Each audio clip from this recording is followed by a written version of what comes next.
Bihar SIR को लेकर supreme court ने कल एक आदेश दिया और इस आदेश के बाद तमाम लोग, विपक्षी पार्टियों से लेकर पत्रकार और सामाजिक कार्यकर्ता, सबके सब ताली बजाने लगे, मानो बहुत बड़ी जीत मिल गई हो। सुप्रीम कोर्ट ने अपने आदेश में कहा कि आधार कार्ड को 12वें डॉक्यूमेंट के रूप में चुनाव आयोग को शामिल करना होगा एसआईआर के अंतर्गत, यानी स्वीकृति देनी होगी। जबकि यही बात सुप्रीम कोर्ट अपनी कई सुनवाइयों में पहले भी कह चुका है। पहले दिन भी कहा गया था इसी बारे में, मगर अलग अलग सुनवाई में कहने का तरीका बदलता गया और इस बार यानी आखिरी सुनवाई में लिखित आदेश आया। आसान भाषा में कहें तो पहले सलाह दी गई, फिर जोर से बोल के सलाह दी गई, केंचुआ ने मना कर दिया, फिर डांट के सलाह दिया गया और इस बार लिखित में आदेश दे दिया गया। मगर लिखने में जो लिखा गया है वो अपने आप में कई बड़े सवाल खड़े करता है और सवाल सुप्रीम कोर्ट तथा केंचुआ से ज्यादा विपक्षी पार्टी कांग्रेस के कई प्रबुद्ध सांसद और पत्रकारों के ऊपर भी खड़े होते हैं। आपने देखा होगा कई कंपनियों के प्रचार में शर्तें लागू एकदम छोटू सा लिखा जाता है या बोला जाता है, इतना तेज बोल देंगे कि कोई सुन नहीं पाएगा और इतना छोटा लिखेंगे कि कोई देख नहीं पाएगा। मगर सुप्रीम कोर्ट के आदेश में तो साफ साफ बड़ा बड़ा लिखा था, फिर भी वो पेंच विपक्षी पार्टियां, उनके नेता और पत्रकार क्यों नहीं देख पा रहे? किस बात की खुशी मना रहे? क्या मिल गया? इन सबसे महत्वपूर्ण सवाल यह है कि सुप्रीम कोर्ट ने जो आदेश दिया इसका अमित मालवीय से क्या लेना देना है? क्योंकि जब आप अमित मालवीय की यानी बीजेपी आईटी सेल के मुखिया अमित मालवीय की बात 20 दिन पुरानी वाली और अभी सुप्रीम कोर्ट का आदेश देखेंगे तो दोनों एकदम बराबर के दिखते हैं, यानी एक जैसे दिखते हैं। हमने तब भी सवाल किया था, वो सवाल आज भी जिंदा है। मैं ये तो नहीं कह सकता कि सुप्रीम कोर्ट का आदेश कौन लिख रहा है या फिर किसके कहने पर आ रहा है, मगर इतना ज्यादा मेल खाना अपने आप में सवाल तो पैदा करता ही है। अच्छा, कई बार हमारे मन में यह सवाल आता है कि मुट्ठी भर अंग्रेज कैसे करोड़ों हिंदुस्तानियों पर राज करके चले गए, हमें गुलाम बना लिया। वैसे तो इसका जवाब कई बार समय समय पर मिलता ही है, मगर कल जब ये फैसला आया और उस पर लोगों का रिएक्शन देखने को मिला, खुशी मनाई जाने लगी, ताली बजाने लगे, कहने लगे कि अब वोट चोरी नहीं होगी, तब साफ हो गया कि गलती अंग्रेजों की नहीं थी। ये मसला बड़ा गंभीर है। सुप्रीम कोर्ट में पूरी टाइमलाइन और कल के आदेश में वो विशेष लाइन जिसे बिना देखे, बिना पढ़े, बिना समझे राजनीति के बड़े बड़े धुरंधर और कांग्रेस जैसी पार्टियां ताली बजाने लगी, जरा गौर से देखिएगा। उधर चुनाव आयोग के 3 बड़े पूर्व अधिकारियों ने वर्तमान सीसी ज्ञानेश कुमार की पूरी कुंडली खोल दी है, यानी ज्ञानेश कुमार क्या कर रहे हैं, क्या करना चाहिए और क्या क्या गलतियां हो रही हैं, वो सब कुछ पूर्व आयुक्त और मुख्य आयुक्तों ने शीशे की तरह साफ कर दिया है। इसलिए वीडियो को आखिर तक देखिएगा। पहली बार है तो चैनल को सब्सक्राइब करके घंटी बजा दीजिए टन से। हर एक वीडियो को लाइक और शेयर करना जरूरी होता है, तभी आपका चैनल मजबूत होगा। इसके अलावा आपको मालूम है कि हम किसी धन्ना सेठ या राजनीतिक दल के दम पर नहीं चलते, तभी खुल के आपके मुद्दों पर बात हो पाती है। हमारा काम पसंद आता हो तो इसके QR कोड या फिर मोबाइल नंबर का प्रयोग करते हुए जो भी हो सके आर्थिक सहयोग भेजने का प्रयास जरूर करें। बहुत बहुत धन्यवाद। जब सब कुछ सत्ता के कंट्रोल में हो तो ज्यादा खुश होने की जरूरत नहीं होती, सोच समझ के खुश हुआ करिए, क्योंकि हर फैसले के पीछे एक कहानी होती है और उस कहानी को जाने बिना आप खुश नहीं हो सकते, और यदि खुश हुए तो फिर गला कटना तय है। बिहार एसआईआर के मामले में भी सुप्रीम कोर्ट में कुछ ऐसा ही हुआ। बहुत सारे लोग इस बात से खुश हो गए कि सुप्रीम कोर्ट ने आधार को स्वीकार करने का आदेश दे दिया है, अब तो चुनाव आयोग को आधार स्वीकार करना ही पड़ेगा। केंचुआ की बेइज्जती हो गई, कोर्ट ने झाड़ लगा दी और ट्विटर पर महुआ मोइत्रा सत्यमेव जयते करने लगी, राजू परुलेकर ज्ञानेश कुमार का इस्तीफा मांगने लगे, योगेंद्र यादव ने ऐलान कर दिया कि सुप्रीम कोर्ट ने वोटबंदी की साजिश पर विराम लगा दिया है। एक फैसले ने बिहार की ही नहीं बल्कि पूरे देश में करोड़ों लोगों का मताधिकार बचा लिया है और कांग्रेस वालों ने तो यहां तक लिख दिया कि वोट चोरी रुक गई। मगर न्यूज 24 के पत्रकार प्रभाकर कुमार मिश्रा ने लिखा कि सुप्रीम कोर्ट ने आधार को 12वां दस्तावेज मान तो लिया, लेकिन एक पेंच लगा दिया। और हमने भी जब सुप्रीम कोर्ट के आदेश को पढ़ा तो जो निकला वो ये सवाल पैदा करता है कि क्या भारत में इतनी अंधेरगर्दी है, लोगों की आंखें बंद हैं, दिखती तो खुली हैं मगर कुछ देख नहीं पाते। प्रभाकर मिश्रा ने लिखा कि आधार सही है या नहीं इसकी जांच के लिए संबंधित अधिकारी दूसरा दस्तावेज मांग सकता है, मतलब केवल आधार के आधार पर मताधिकार का दावा नहीं किया जा सकेगा, यानी आपको आधार के साथ दूसरा दस्तावेज भी देना ही होगा। मगर सवाल यह है कि क्या सुप्रीम कोर्ट के फैसले से वोट चोरी रुकने वाली है? क्या लाखों लोगों के नाम अब नहीं कटेंगे? क्या BLO अब आधार के नाम पर वोटर लिस्ट में नाम जोड़ देंगे? अगर आप कोर्ट का फैसला देखें तो समझ आएगा कि कोर्ट कर क्या रहा है, सुप्रीम कोर्ट क्या कर रहा है और वहां बैठे होने वाले भारत के चीफ जस्टिस सूर्यकांत क्या कर रहे हैं। जुलाई से इस मामले की शुरुआत हुई थी और अब सितंबर महीने में कोर्ट ने ऑर्डर दिया है, मतलब जुलाई, अगस्त, सितंबर कोर्ट ने आराम से निकाला है। जबकि कोर्ट हर सुनवाई में चुनाव आयोग को आधार कार्ड स्वीकार करने के लिए कह रहा था पहले दिन से, मगर केंचुआ स्वीकार नहीं रहा था। सवाल यह है कि 8 सितंबर के आदेश के बाद क्या बदल जाएगा और उससे पहले केंचुआ आधार को स्वीकार क्यों नहीं कर रहा था, जबकि अगस्त में सुप्रीम कोर्ट ने चुनाव आयोग से कहा था कि आधार को 12वें दस्तावेज के रूप में स्वीकार किया जाए। तभी भाजपा आईटी सेल के मुखिया अमित मालवीय ने कह दिया कि आधार नागरिकता का प्रमाण नहीं है और अगर किसी व्यक्ति को नाम जुड़वाना है तो उसे आधार के साथ कोई एक और दस्तावेज देना होगा। विपक्ष सुप्रीम कोर्ट के निर्देशों को तोड़ मरोड़ के पेश कर रहा है। इसके बाद सुप्रीम कोर्ट ने 8 सितंबर 2025 को अपना ऑर्डर दिया और कहा कि आधार को 11 दस्तावेजों की सूची में 12वें के तौर पर शामिल करो, लेकिन सिर्फ पहचान के प्रमाण पत्र के तौर पर, नागरिकता के प्रमाण पत्र के तौर पर नहीं। जस्टिस सूर्यकांत और जस्टिस जय माल्या बागची की बेंच ने साफ कहा कि आधार से नागरिकता साबित नहीं होती, लेकिन चुनाव आयोग को इसकी प्रामाणिकता जांचने का अधिकार है जैसे बाकी दस्तावेजों की। सवाल यह है कि जब आयोग खुद को निर्दोष बताता है तो जमीनी स्तर पर बूथ लेवल अधिकारी आधार कार्ड क्यों नहीं ले रहे हैं? कपिल सिब्बल ने सुप्रीम कोर्ट में 24 हलफनामे पेश किए जिसके जरिए बिहार के विभिन्न जिलों के लोग कह रहे हैं कि आधार देने पर फॉर्म लौटा दिए गए। क्या ये कोर्ट के आदेशों का अपमान नहीं था? सवाल यह है कि अगर केंचुआ द्वारा तय किए गए 11 दस्तावेजों में से किसी भी व्यक्ति के पास कोई एक और दस्तावेज होता तो क्या अब तक वो व्यक्ति वोटर लिस्ट में अपना नाम जुड़वा नहीं लेता?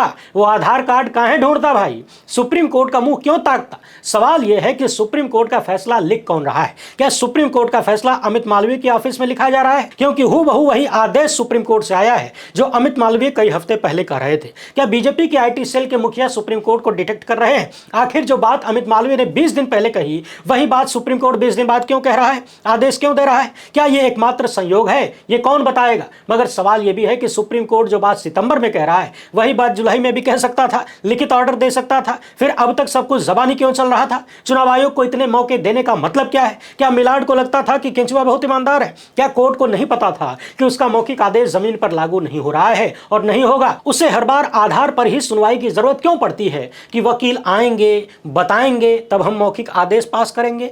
10 जुलाई के बाद सुप्रीम कोर्ट में एसआईआर पर हुई सुनवाई में हर बार यही हुआ है, मगर लोग सुप्रीम कोर्ट के फैसले को सुने बिना जश्न मनाने लगते हैं और जनता को लगता है कि वाह वाह क्या बात है। सोचिए, जब देश की सबसे बड़ी विपक्षी पार्टी जो मुख्य रूप से वोट चोरी के खिलाफ लड़ रही थी, जमीन पर लड़ रही है, उसके लोग और वही पार्टी कहने लगे कि हम जीत गए, तो जनता पर इसका क्या असर होगा? क्या वाकई ये जीत है या फिर सिर्फ दिखाया जा रहा है जीत की तरह? और कहा जाने लगा कि चुनाव आयोग की साजिशों का भंडाफोड़ कोर्ट ने कर दिया और ये वही लोग हैं जो सुप्रीम कोर्ट में लड़ाइयां लड़ रहे हैं, मगर बच्चों की तरह शुरुआती फैसला देखकर उछलने लगते हैं। इतना भी समय नहीं लगाते कि आदेश को पढ़ तो ले एक बार। आपकी स्क्रीन पर दिख रहा है, ध्यान से देख लीजिए। इतनी कठिन अंग्रेजी नहीं है कि कांग्रेसियों को समझ में ना आए और बड़े बड़े धुरंधर पत्रकारों को समझ में ना आए। जबकि कांग्रेस नेता जयराम रमेश ने लिखा कि चुनाव आयोग बार बार ऐसी बाधाएं पैदा कर रहा है जिसके चलते असली वोटर के रजिस्ट्रेशन में बार बार बाधा पैदा हो रही है। चुनाव आयोग ने राजनीतिक पार्टियों के बूथ लेवल एजेंट्स को मान्यता देने से इनकार किया है, आधार को स्वीकार करने से मना किया है और अपने अधिकारियों को नोटिस जारी किया है कि केवल वही दस्तावेज स्वीकार किए जाएं जो उसने तय किए।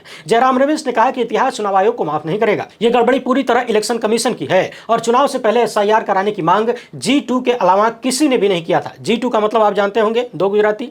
इसी के चलते सुप्रीम कोर्ट को दखल देना पड़ा है। याद करिए कि 10 जुलाई 2025 को सुप्रीम कोर्ट ने पहली बार हस्तक्षेप किया था। जस्टिस सुधांशु धूलिया और जस्टिस जय माल्या बागची की बेंच ने कहा था कि आधार, वोटर आईडी और राशन कार्ड पर विचार करिए, मगर यह सुझाव था, आदेश नहीं। चुनाव आयोग ने सुप्रीम कोर्ट के सुझाव को टाल दिया, यूं समझिए कि कचरे के डब्बे में डाल दिया। 28 जुलाई को कोर्ट ने फिर यही बात कही, लेकिन ड्राफ्ट सूची 1 अगस्त को जारी हो गई। वोटरों की संख्या 7 करोड़ 89 लाख से घटकर 7 करोड़ 24 लाख हो गई। 65 लाख नाम कट गए और चुनाव आयोग का दावा था कि इनमें 22 लाख मृत, 7 लाख डुप्लीकेट और 36 लाख अस्थायी रूप से पलायन कर गए। लेकिन विपक्ष का आरोप है कि ये वोटरों का सामूहिक बहिष्कार है। महिलाएं, मुसलमान, गरीब, प्रवासी सब निशाने पर हैं। इसके बाद सुप्रीम कोर्ट ने 14 अगस्त को निर्देश दिया कि 65 लाख नामों की सूची प्रकाशित करो, कारण बताओ और आधार को पहचान का दस्तावेज मानो। फिर भी केंचुआ के सह पर बीएलओ ने आधार को स्वीकार नहीं किया। फिर 22 अगस्त को कोर्ट ने सख्ती दिखाई और राजनीतिक दलों से कहा कि उनके बूथ एजेंट मदद करें। मिलाड को आश्चर्य था कि 1,68,000 बूथ लेवल एजेंट ने सिर्फ 2 आपत्तियां दर्ज कराई और 8 सितंबर को कपिल सिब्बल ने कहा कि मिलाड, आपके आदेशों का पालन नहीं हो रहा है, बीएलओ आधार लेने से इनकार कर रहे हैं, उन्हें शो कॉज नोटिस जारी हो रहा है। तो क्या यह कोर्ट के आदेशों का घोर अपमान नहीं था? सिब्बल ने सीतामढ़ी जिले के रन्नी सेनपुर का उदाहरण दिया, जहां ईआरओ ने बीएलओ को नोटिस भेजा था क्योंकि बीएलओ ने 11 दस्तावेजों के साथ आधार को भी स्वीकार कर लिया। और सिब्बल ने कहा कि हम सिर्फ पहचान या निवास प्रमाण पत्र चाहते हैं ताकि वोट डाल सकें, यानी 11 दस्तावेजों के साथ आधार, बस इतना ही। मगर चुनाव आयोग के वकील राकेश द्विवेदी ने कहा कि आधार कोई पासपोर्ट थोड़ी ना है कि ये नागरिकता को साबित करे। 99% से ज्यादा वोटरों ने दावा दाखिल किया है, कोई समस्या नहीं है। लेकिन जस्टिस बागची ने पलटवार करते हुए कहा कि आपके 11 दस्तावेजों में से 9 नागरिकता का निर्णायक प्रमाण नहीं है। पासपोर्ट और जन्म प्रमाण पत्र को छोड़ दें तो बाकी तो आधार जैसा ही है, और प्रतिनिधित्व कानून की धारा 23(4) आधार को निवास प्रमाण पत्र मानती है। जस्टिस कांत ने कहा कि आधार कोई विदेशी दस्तावेज नहीं है, चुनाव आयोग इसकी जांच कर सकता है। अब सवाल यह है कि आधार कार्ड पहचान का दस्तावेज है, नागरिकता का नहीं, तो फिर वोटर लिस्ट में किसका नाम जोड़ा जाएगा? उसका जो भारत का नागरिक होगा या फिर उन सब का जिनके पास आधार होगा? और चुनाव आयोग की दलील है कि आधार नागरिकता का प्रमाण नहीं है। सवाल यह है कि जस्टिस बागची के तर्कों के आधार पर आधार को निवास का सबूत माना जाएगा?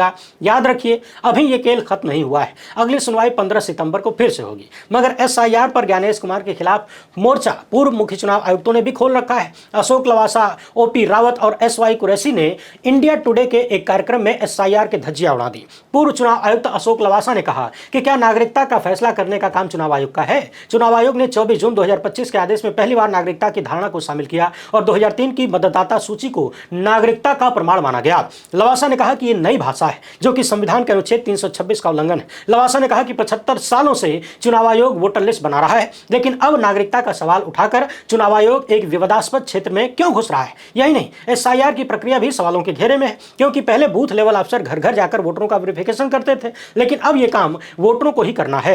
लवासा ने कहा कि 1951 के मतदाता सूची में शामिल व्यक्ति जो 74 साल तक उसमें रहा, अगर वो एक फॉर्म पर साइन नहीं करता तो क्या वो उसका नाम हटा दिया जाएगा? एक क्लर्क का काम संवैधानिक अधिकारों से ऊपर कैसे हो सकता है? पूर्व मुख्य चुनाव आयुक्त ओपी रावत ने कहा कि बिहार में बाढ़ और मानसून ने तबाही मचा रखी है। गरीब लोग 2 जून की रोटी कमाएं या कागज जुटाने के लिए दफ्तरों के चक्कर काटें।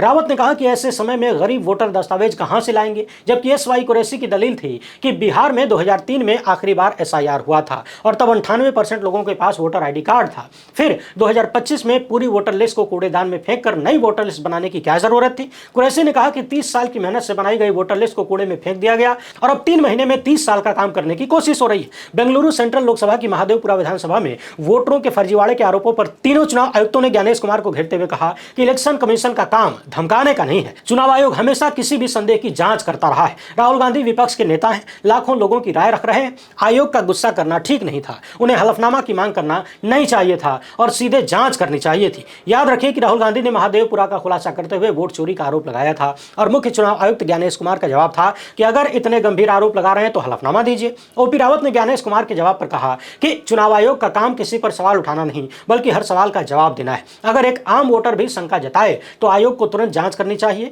और नतीजा सार्वजनिक करना चाहिए। जबकि अशोक लवासा ने कहा कि यह शिकायत आयोग के खिलाफ नहीं, ये फील्ड मशीनरी का काम है जो चुनाव आयोग की निगरानी में होता है। अगर लाखों लोग काम कर रहे हैं तो गलती हो सकती है, आयोग को इसे ठीक करना चाहिए, न कि विपक्ष को चुनौती देना चाहिए, धमकी देनी चाहिए। राहुल गांधी को हलफनामा देने की चुनौती देना क्या चुनाव आयोग की निष्पक्षता पर सवाल नहीं उठाता? इस सवाल पर एसवाई कुरैशी ने कहा कि विपक्ष का नेता लाखों लोगों की आवाज उठा रहा है, चुनाव आयोग को गुस्सा होने की बजाय जांच करनी चाहिए। सवाल यह है कि अगर चुनाव आयोग को अपने डेटा पर भरोसा है तो उसे जांच से डरना क्यों चाहिए? ओपी रावत ने 2 टूक कहा कि लोकतांत्रिक प्रक्रिया में चीजों को आपराधिक बनाने की जरूरत नहीं है। हलफनामा मांगने का मतलब लोगों को समझना होगा। अगर हलफनामा गलत साबित होता है तो 6 महीने की सजा हो सकती है, इसलिए यह डर दिखाना भी ठीक नहीं है। और आज जब चुनाव आयोग हर किसी को नोटिस दे रहा है, चाहे वो पवन खेड़ा हो या तेजस्वी यादव, तो आपको समझ जाना चाहिए कि ज्ञानेश कुमार चाहते क्या है, यानी अमित शाह का आदमी चाहता क्या है। ऐसे मामलों पर ओपी रावत ने कहा कि चुनाव आयोग के नजरिए में बदलाव आया है। पहले जहां एक ही मतदाता का नाम कई जगह पर दर्ज हो जाता था या पुराने पते पर दर्ज रहता था, तब चुनाव आयोग उस व्यक्ति को नोटिस देकर पूछता था कि बताइए आप अपना नाम कहां रखना चाहते हैं, ताकि बाकी जगह से हटाया जा सके।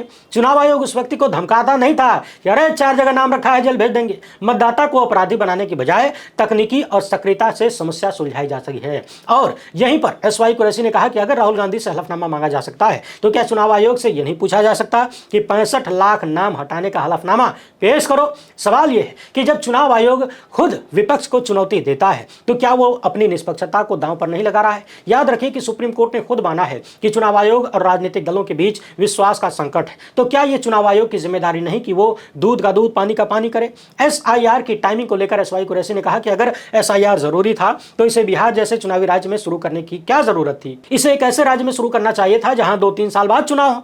और जब अवैध प्रवासियों की बात हुई तो कुरैशी ने कहा कि यह सत्ताधारी पार्टी का बयान है, न कि चुनाव आयोग का। चुनाव आयोग ने कभी भी क्लियर तौर पर नहीं कहा कि एसआईआर का मकसद अवैध प्रवासियों को हटाना है। फिर सवाल यह है कि क्या यह एक राजनीतिक एजेंडा है जिसे चुनाव आयोग के जरिए लागू किया जा रहा है? अगर हाँ, तो क्या यह लोकतंत्र के लिए खतरनाक नहीं है? क्या होगा अगर बिहार में 1 करोड़ लोगों का नाम वोटर लिस्ट से कट जाए और आज राजनीतिक पार्टियां खुलकर कह रही हैं कि चुनाव आयोग निष्पक्ष नहीं है, ये बिका हुआ नजर आता है, झुका हुआ नजर आता है। और ये वही चुनाव आयोग है, वही केंचुआ है जिसे भारत में सबसे निष्पक्ष संस्था माना जाता था। एक दौर था जब भारत की सरकार और न्यायपालिका से भी ज्यादा देश की जनता चुनाव आयोग पर भरोसा करती थी। लेकिन आज सबसे ज्यादा सवालों के घेरे में यदि कोई है तो वो है भारत का केंचुआ। एसवाई कुरैशी ने कहा कि उन्हें अपने कार्यकाल के दौरान कभी पीएमओ से कॉल नहीं आया। आज चुनाव आयोग की विश्वसनीयता का कटघरे में खड़ा होना दुखद है। लवासा, रावत और कुरैशी एक बात पर सहमत थे कि राहुल गांधी का आरोप और ज्ञानेश कुमार की चुनौती केवल एक राजनीतिक टकराव नहीं है, यह भारत के लोकतंत्र की नींव पर सवाल है। जब 65 लाख वोटरों का नाम बिना किसी ठोस कारण के वोटर लिस्ट से बाहर कर दिया जाता है, जब विपक्ष के सवालों का जवाब हलफनामे की मांग से दिया जाता है, तब सवाल लोकतंत्र पर होता है। लवासा, रावत और कुरैशी ने खुलकर कहा कि ज्ञानेश कुमार के चुनाव आयोग को निष्पक्षता और पारदर्शिता दोनों दिखानी होगी, इसके बिना बात बनने वाली नहीं है। वैसे आप इस मामले पर क्या सोचते हैं? जो सुप्रीम कोर्ट ने आदेश दिया है आधार को लेने का और आधार के साथ कुछ और भी मांग लेने का, क्या ये खुशी मनाने का दौर है? क्या आप इस पर भरोसा कर सकते हैं? क्या ये वही है जिसका इंतजार और जिसकी लड़ाई इतने दिनों से चल रही थी? अपना जवाब कमेंट बॉक्स में जरूर लिखिएगा। पहली बार है तो चैनल को सब्सक्राइब कर लीजिए। हमसे जुड़ने के लिए बहुत बहुत धन्यवाद। जय हिंद।